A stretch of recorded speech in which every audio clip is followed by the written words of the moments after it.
Buenas buenos días. Gracias por la asistencia, verdad, muy agradecidos porque estén aquí y escuchen las palabras mías de Nacho. Yo les voy a contar un poquito también del tema de crowdfunding o financiamiento colectivo y algunas aplicaciones que han habido en proyectos agropecuarios. Yo no vengo del sector agropecuario, vengo del sector financiero y lo que hemos hablado de crowdfunding aplica a cualquier industria hoy en día. Y pensamos que en el tiempo va a ser la manera a través de la cual ocurrirán la mayoría de los financiamientos de emprendimientos. Entonces, el objetivo de esta conversación, que por cierto les doy la libertad que interrumpan, es que sea dinámica, pueden preguntar o hacer cualquier observación en el camino, porque a veces asumimos que a quien le estamos presentando conocen algunas cosas y no necesariamente es el caso, así que siéntanse que esto más que una presentación es una conversación sobre el tema. Y el objetivo aquí es ¿ahorita sí? Sí, un cambio. Lo que les estaba comentando es que se sientan en libertad de interrumpir y hacer cualquier pregunta o observación, porque más que una presentación es una conversación sobre el tema para darles a ustedes herramientas de cómo pensar en este tipo de mecanismos para el financiamiento de sus respectivos proyectos. Las etapas de financiamiento tradicionales de un negocio, un poco lo mencionó Ignacio, está el capital personal, que puede ser capital monetario o capital de trabajo. La idea es un capital, el trabajo inicial que uno pone en un negocio es capital, el primer dinero o el uso de la tarjeta de crédito para desarrollar esa idea es un capital. Entonces el esfuerzo personal inicial es fundamental para cualquier negocio. Después vienen los amigos, los familiares, que como te conocen, puede ser que pongan plata en tu negocio, o porque te conocen puede ser que no pongan plata en tu negocio. Entonces, es una alternativa que a veces funciona.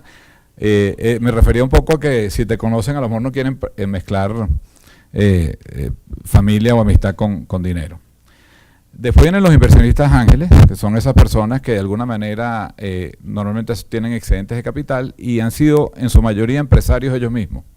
Y no solamente entienden las vicisitudes de ser empresario o emprendedor, sino que además de poner dinero muchas veces ponen cocheo, guía, apoyo de todo tipo. Después están...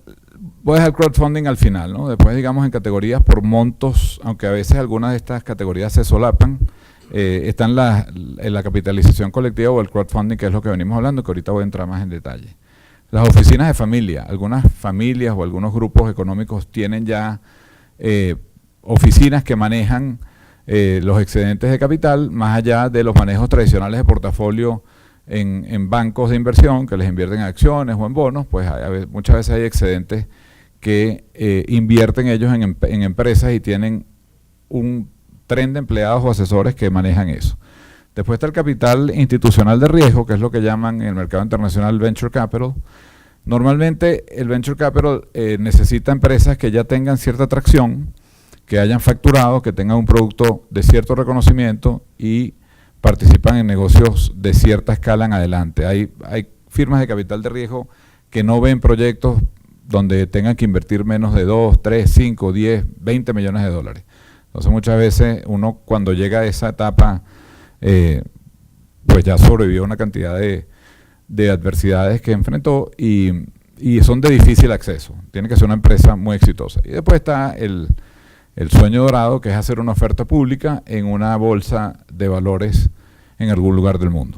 Entonces eso ocurre cuando ya la empresa quiere generarle liquidez al activo que sus inversionistas originales tenían, que son las acciones, y se inscriben en una bolsa o un mercado de capitales para transar esa acción. Y eventualmente, cuando siguen creciendo, pues por supuesto pueden haber emisiones de nuevas acciones o de bonos. Entonces ahora vamos a hablar un poquito más del crowdfunding, porque normalmente cuando alguien tiene una gran idea y como comentaba Nacho, esto empezó mucho con temas artísticos y sociales. Si Leonardo da Vinci no hubiera tenido los Medici, pues la humanidad no hubiera tenido la producción de Leonardo da Vinci. Y normalmente cuando una persona tiene una idea de un emprendimiento, ya sea social, económico, artístico, necesita el apoyo financiero de alguien. Y conseguirse mecenas o inversionistas en proyectos iniciales, pues muchas personas no lo logran y muchas cosas se quedan en el tintero, se quedan en la idea o en un pequeño un esfuerzo inicial que no llegó a más por no tener el apoyo económico. La tecnología, ¿qué trajo a esto? La tecnología trajo que si yo tengo una buena idea, tengo un buen producto, lo puedo poner en la red y utilizar mecanismos de financiamiento colectivo y recolectar capital para ejecutar mi idea. Entonces, lo primero que tiene el crowdfunding es que tienes un amplio universo de inversionistas. Cuando tú tienes el Internet como herramienta, pones un proyecto en Internet y con los mecanismos de difusión adecuados, pues miles de personas, millones de personas pueden ver tu producto o tu idea.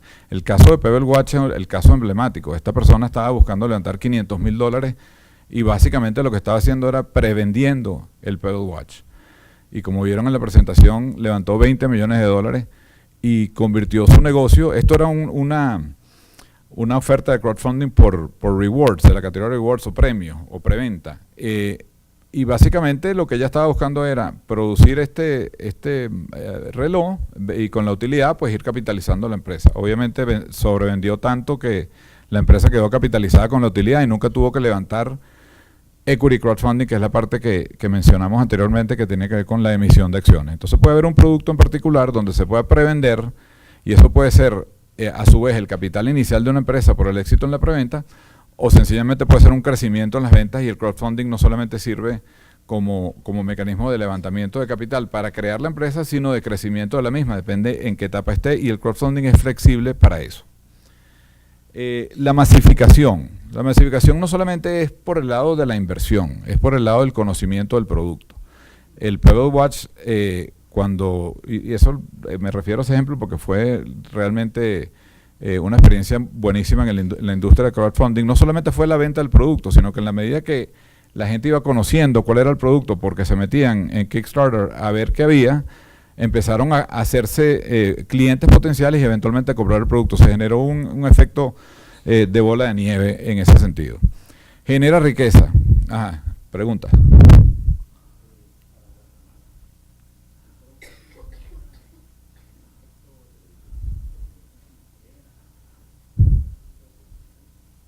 Bueno, en Latinoamérica...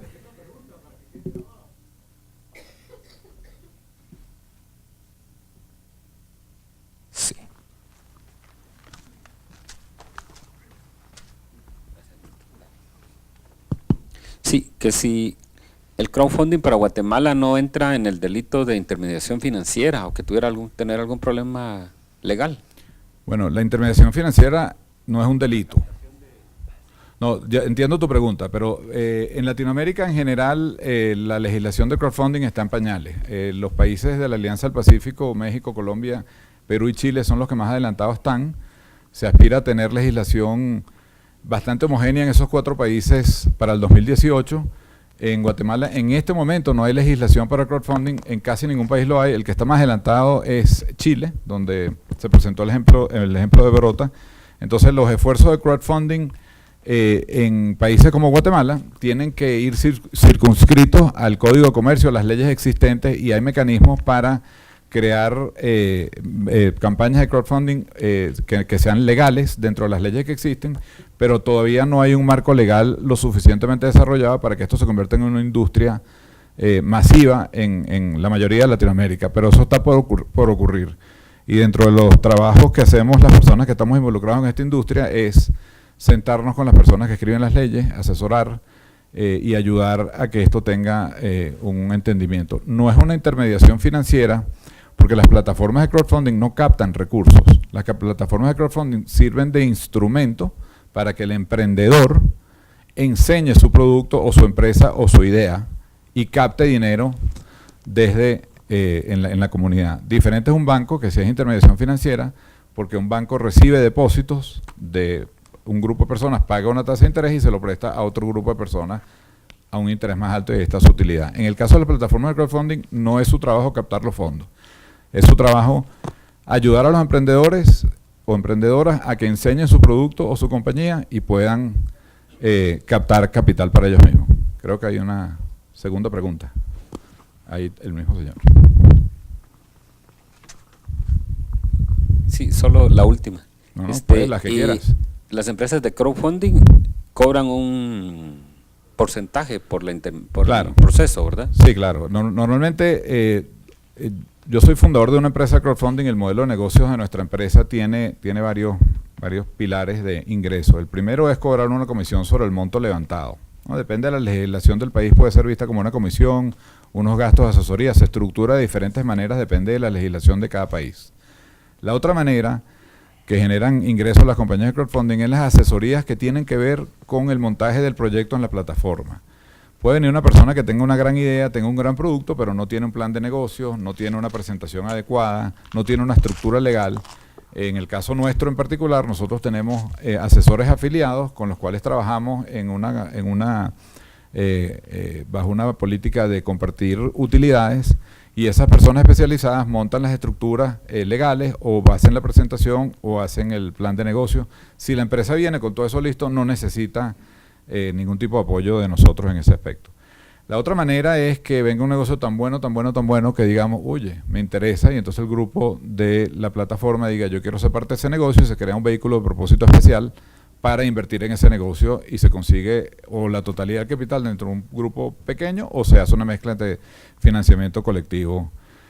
Y eventualmente hay un cuarto pilar, que es que cuando las legislaciones de los países estén listas, en el caso de Estados Unidos, la ley se llama el Jobs Act y permite la intermediación con el cobro de comisiones. Entonces probablemente lo que ocurre en nuestros países es que las comisiones nacionales de valores o alguna organización o organismo similar regule la capacidad que tengan estas plataformas de vender acciones al público a través de un mecanismo tradicional de correduría. Entonces son como los cuatro pilares, pero sí obviamente cobran dinero, porque si no, no existirían mucho tiempo, ¿no? En cuanto a las posibilidades, cuando uno se pone en una plataforma de crowdfunding por un proyecto en particular, el objetivo inicial es levantar el capital, pero pueden venir cosas que vengan aparte. Por ejemplo, a lo mejor alguien que está en una industria similar viene y decide dar un apoyo en distribución del producto, o puede venir algún tipo de asesoría o algún tipo de asociación estratégica. Entonces genera el enseñarnos públicamente de la manera adecuada en una plataforma de crowdfunding abre muchas más posibilidades adicionales al levantamiento de capital específicamente. La otra cosa es que los inversionistas en plataformas de crowdfunding, pues lo mencioné tangencialmente con el ejemplo de Pebble Watch, se convierten en promotores del producto. Porque cuando yo tengo una inversión o tengo un interés en una empresa que está produciendo, algún producto o servicio que yo pienso que otras personas pueden necesitar, pues yo me convierto de inversionista a promotor. No solamente me interesa que mi dinero rinda dividendos y genere una utilidad, sino que yo me convierto en un embajador de ese producto. Y el otro tema es que por el lado de los inversionistas es interesante ver que a través de una plataforma, aquí hay algo prendido, creo. Ah, ok.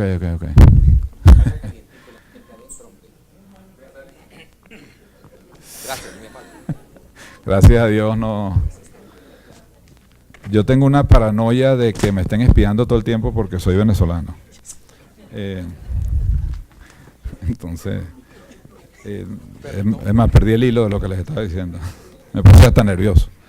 Estaba hablando de la diversificación del portafolio de inversiones. Esto no tiene tanto que ver con el emprendedor, pero en las plataformas de crowdfunding hay una cantidad de empresas en este momento. Si nosotros pudiéramos de alguna manera ingresar en todas las plataformas de crowdfunding, o las 10 principales de Latinoamérica o del mundo, vamos a encontrar una cantidad de posibilidades de inversión en esas plataformas con las cuales podemos entrar con muy poco dinero. Normalmente uno piensa que el negocio de emprendimiento, y así lo era hasta hace unos años, dependías del tío rico, del amigo considerado y eventualmente de algún inversionista importante que metiera una gran cantidad de dinero en tu negocio. Pero si volteamos un poco nos volteamos al otro lado, también pensábamos los inversionistas que para poder tener acceso a un negocio importante teníamos que tener grandes cantidades de dinero. Entonces, por ejemplo, ¿a quién le hubiera gustado invertir $500 en Facebook en sus etapas tempranas? Bueno, yo creo que Andrés fue el único que levantó la mano y los otros no lo hicieron por pena, pero a todo el mundo le hubiera encantado meter $500 en Facebook. Yo personalmente no lo hubiera hecho porque no puedo entender cómo ese modelo de negocio eventualmente tuvo éxito, pero eso no tiene nada que ver con lo bueno del negocio. Tampoco hubiera invertido en Amazon, porque no pensaba que nadie podía cambiar la experiencia de ir a una librería y leer y tomarse un café, pero bueno, yo soy ya de otra generación. Pero el punto que trato de ilustrar es que en este instante, si ustedes salen de aquí y se meten en las 20 plataformas principales de crowdfunding en el mundo, ahí está el próximo Facebook, el próximo Airbnb, el próximo Twitter, y vaya usted a saber cuáles son, ¿no?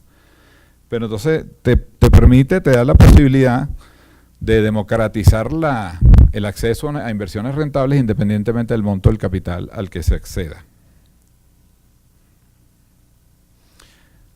Importante el tema de los requerimientos. Nacho presentó una lámina ahí bien interesante al final que tiene que ver con el video. Un emprendedor es un vendedor, no solamente de su producto, sino de su producto de inversión. Entonces, cuando uno va a presentarle la idea a alguien, en este caso a miles de personas a través de una plataforma de crowdfunding, uno debe saber exactamente qué es lo que está presentando y hacerlo de una manera concisa que genere un interés. Una cosa interesante es que como aquí las inversiones son inversiones pequeñas de mucha gente, el tiempo que uno debe invertir en reuniones con inversionistas particulares es cercano a cero, porque la gente va a invertir $500, $1,000, $3,000, y no tiene sentido económico que una persona se siente una hora y media a explicar un negocio para levantar $500. Pero sí tiene sentido que dedique todo el tiempo posible a cuando su negocio o propuesta esté en una plataforma en internet, una plataforma de crowdfunding, esté ahí toda la información necesaria que a un inversionista, no importa el tamaño, le interesaría ver para tomar una decisión de inversión. Entonces, la breve y clara descripción del proyecto. Uno debe siempre, esa famosa frase del pitch del elevador o del ascensor, uno debe poder explicar su negocio en 30 segundos a cualquier persona y esa persona debe entenderlo en esos 30 segundos. Había un gran manejador de fondos mutuales en Estados Unidos de Magellan que se llamaba Peter Lynch, que decía que si él no entiende un negocio en 30 segundos, no invierte en él. Bueno, de la misma manera nosotros tenemos que tener la capacidad, por lo menos de entenderlo. El análisis puede tomar días o meses, eso es otro tema. ¿Quiénes somos?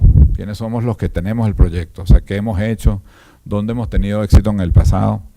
Yo personalmente cuando veo un negocio, cuando la persona que se presenta nunca ha fracasado, tengo total desconfianza por dos razones. Una, porque es un mentiroso probablemente, y si no, porque tiene altas probabilidades de fracasar con mi dinero de ahí en adelante. Así que no tengan miedo cuando cuenten quiénes son, decir dónde se equivocaron y explicarlo de una manera adecuada. El video es fundamental. Comemos con los ojos, un video explicativo del negocio, la propuesta, es fundamental y aumenta muchísimo las probabilidades de levantar capital.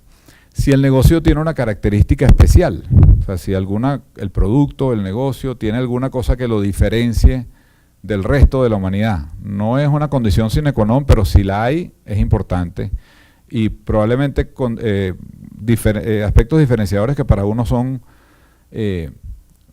conocidos porque uno es el creador del negocio, del proyecto, o está en la zona donde está el proyecto, a lo mejor para otro no son necesariamente cosas que no le interesan, así que todo lo que ustedes crean que los diferencia, háganlo saber. Estados financieros, bueno, aquí pueden ser estados financieros reales o estados financieros proyectados, mucho depende de la etapa del negocio. Es importante de manera resumida presentarlos. Todas estas cosas que estoy diciendo ahorita son de manera resumida, con un asterisco que si alguien quiere información más profunda, ustedes como promotores del negocio deben tenerla a la mano. Y normalmente las plataformas de crowdfunding presentan la información preliminar, pero hay un clic ahí que puedes dar y de ahí te mandan proyecciones para los próximos 10 años, estados financieros, lo que sea que la persona quiera. La valoración. Entonces la valoración siempre es un tema, ¿no? Porque ¿cómo le pone uno un valor a un negocio? Bueno, hay técnicas financieras para hacerlo. Al final la valoración de un negocio es el punto de encuentro entre quien lo vende y quien lo compra, pero tienes que partir de un escenario que tenga racionabilidad. Entonces hay que tener una valoración del negocio. Cuando el tema de la valoración no se llegan a acuerdos, funciona mucho la estructura que se mencionó anteriormente de la deuda, porque compras un bono y ese bono lo haces convertible a una valoración posterior con unos parámetros preestablecidos. Entonces, eso es una manera de combinar ambas cosas.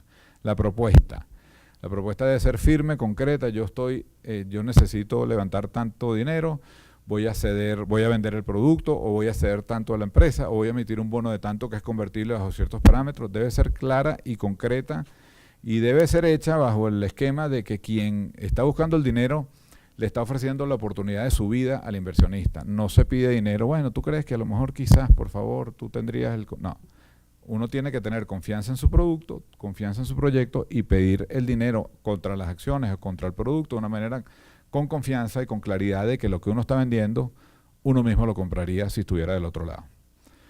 Y el documento tipo. Normalmente tú tienes un documento que puede ser el bono, si es una deuda, la acción, el documento accionario, los documentos estatutarios de la empresa que estás vendiendo. Eso debe estar en la plataforma, de manera que si la persona quiere de una vez revisar cuál es el documento que firmaría para mandar el dinero, debe haber un formato. ¿Alguna pregunta hasta el momento? ¿Alguna observación? Ok, aquí les pongo algunos ejemplos que han ocurrido de crowdfunding en el sector agroindustrial. Aquí les enseño estos ejemplos, los pueden buscar ustedes en el internet para que vean cómo se hicieron. Ahí en Australia, en España, en Estados Unidos, hay diferentes formas de hacerlo, todos están en la industria. Hay muchísimos más, como el que mencionó Nacho de la cervecera. Hoy en día hay miles. Los números con los cuales se cuenta hoy en día estadísticamente el negocio de financiamiento colectivo siempre tienen 1, 2, 3 años de fase. Esto ha crecido muchísimo, y en el sector agroindustrial también ha crecido muchísimo. Hay miles de oportunidades. ¿Dónde pueden meterse para ver ejemplos de negocios agroindustriales que para los cuales se está levantando dinero en este momento, que tienen varias páginas web? Veo que la mía está de segunda, pero métanse a finales de mes, ahorita se pueden registrar porque estamos haciendo algunos cambios, pero en el resto de las plataformas que ven aquí van a poder encontrar proyectos de la industria. Probablemente algunos de esos proyectos sean similares a los que ustedes tienen en mente y pudieran tomar ideas, tomar ejemplos, ver cómo los presentan y aprender en ese proceso. Bueno, muchísimas gracias por su atención. Estamos aquí, Nacho y yo, a la orden para cualquier pregunta o observación que quieran hacer, y también en los pasillos, también a la orden para cualquier comentario o pregunta. Muchísimas gracias.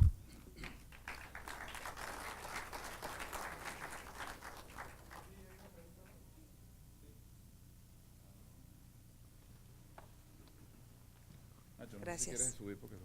¿Aló? Sí, gracias.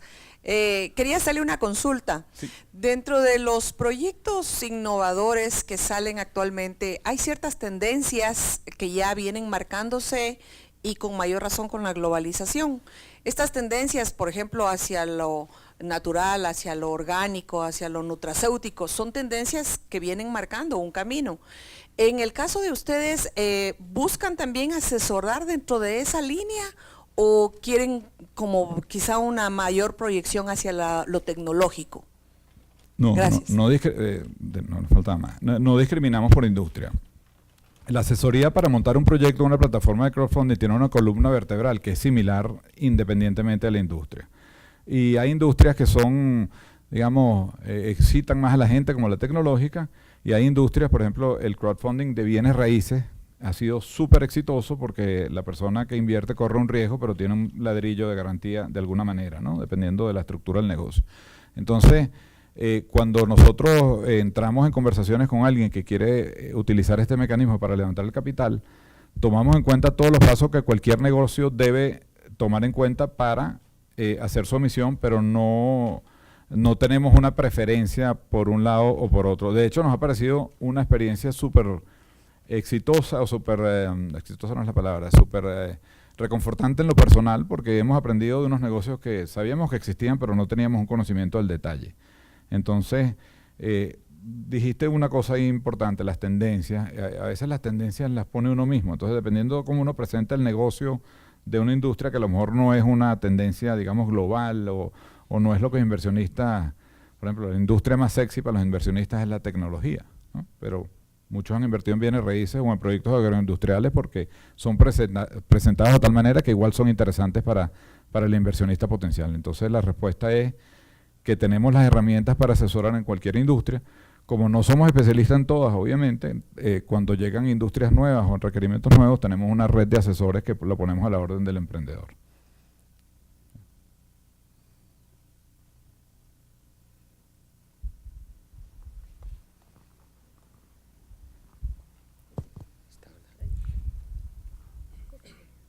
Sí, dos preguntas. Una, para la valorización de la empresa, porque hay que valorarla para poder saber cuánto es lo que se va a pedir, qué recomendaciones nos da. Y la otra, nosotros representamos a la Facultad de Agronomía, la incubadora de negocios. Asesoramos proyectos con estudiantes que empiezan con un proceso de emprendimiento y parte de innovación. A veces no hay mucha innovación, hay más emprendimiento. ¿Podrían aplicar alguno de estos proyectos que son relativamente pequeños a un crowdfunding?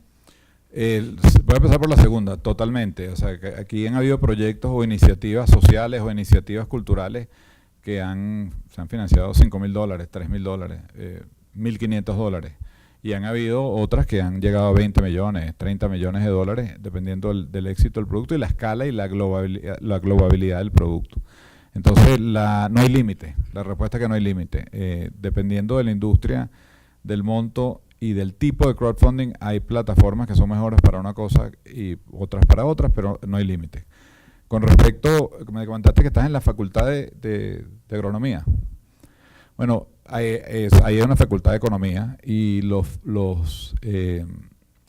forma de valorar negocios hay diferentes mecanismos. El que más se utiliza de un negocio que no está en funcionamiento es el generar un valor presente neto, un flujo proyectado de caja, que es fundamentalmente decir, bueno, yo creo que voy a vender tanto en tantos años, voy a ganar tal dinero y hacer un valor presente neto de ese flujo de caja proyectado. O sea, yo soy economista y los economistas pasamos la mitad del tiempo explicando qué va a pasar y la otra mitad explicando por qué no pasó. Entonces, las proyecciones de flujo de caja no son más que eso, es una herramienta para vender tu historia. Entonces debes tener algún parámetro para poderte sentar a conversar y para poder tener unos parámetros iniciales de comunicación. Pero la valoración normalmente no son reales, son un plan de vuelo, así como cuando uno empieza un negocio, tiene unas ideas particulares y vas cambiando ese plan de vuelo varias veces en el camino, pero tienes que tener un punto de partida. Entonces sí debes tener. La valoración te sirve básicamente para decir, bueno, yo quiero venderte tal porcentaje de mi empresa y quiero recibir tanto dinero. Si estás por lo menos en el caso de Pebble Watch, si lo que estás es prevendiendo un producto, no hace falta una valoración. Básicamente lo que hace falta es que la persona que está viendo tu propuesta diga que ese reloj que te está pagando $70 vale 100. O cuando compras un apartamento en preventa a un promotor inmobiliario. Tú le estás comprando la promesa de que vas a tener un apartamento en 2 años de tales y tales características. Hay una valoración de producto, no de la empresa. Entonces varía dependiendo del tipo de levantamiento que desees hacer. Pero una valoración, ya sea de producto o de la empresa, es siempre necesario como punto de partida. Los inversionistas que están en crowdfunding, que van a invertir $500 o $1,000, cuando se meten en la plataforma, normalmente no hay una negociación de valoración. O sea, les gusta o no les gusta y se meten o no se meten, porque alguien que va a meter $500 o $1,000 o $200 normalmente no negocia el precio de lo que tú le ofreces, ya sea producto o acciones de una empresa. Normalmente cuando vas a un inversionista ángel, de ángel para arriba, normalmente sí negocian, porque están metiendo $200,000, $100,000, dependiendo del términos relativos, bastante más dinero. Entonces, la respuesta es que sí. Yo te sugeriría que converses con tus compañeros universitarios o sea, de la Facultad de Economía o de Administración. Ellos conocen ahí mecanismos diferentes de valoración de negocio. Como que la tienes al lado. No, es que nosotros les damos una carga bien alta de todo lo que es el valor actual neto, relación beneficio-costo, proyecciones y toda esa parte. O sea que... Bueno, ahí tienes la materia prima para la valoración. Ajá.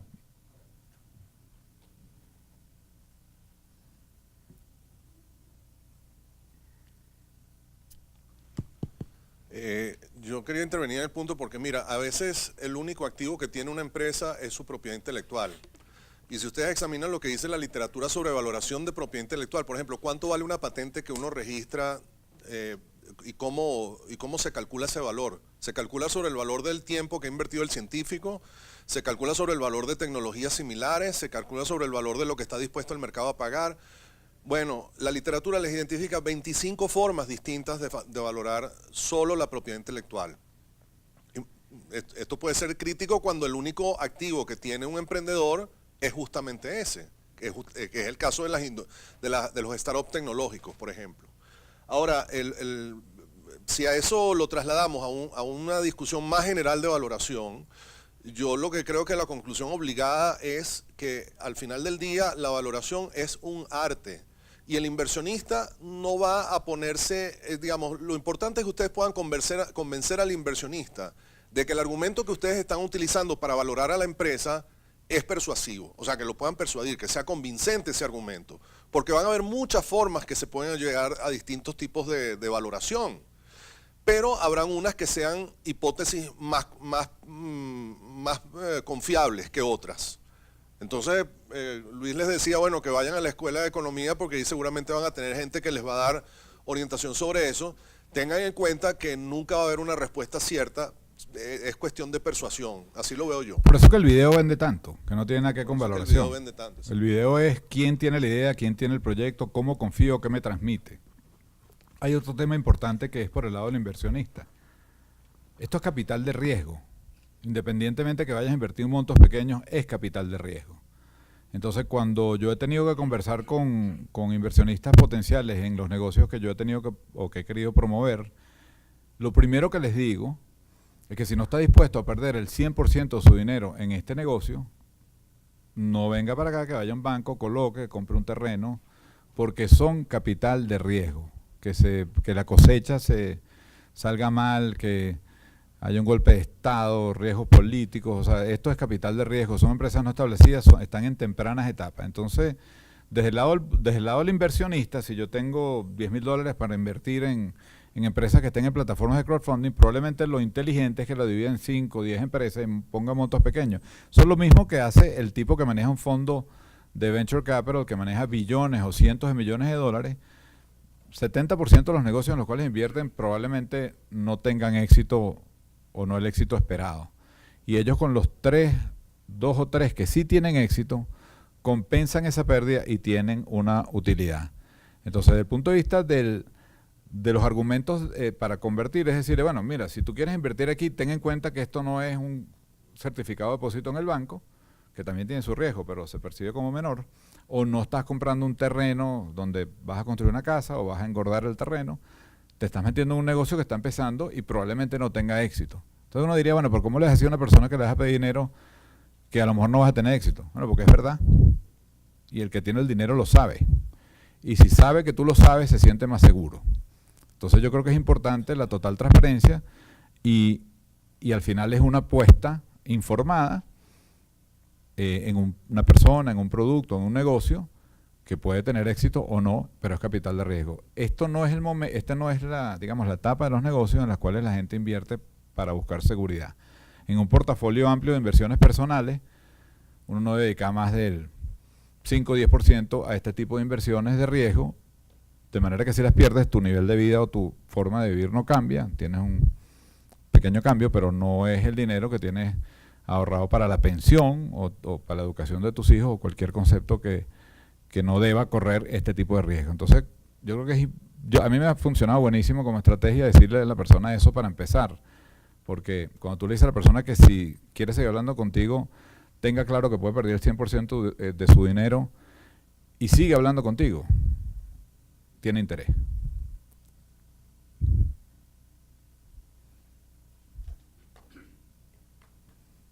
Bueno, muchas gracias. Fue un placer conversar con ustedes.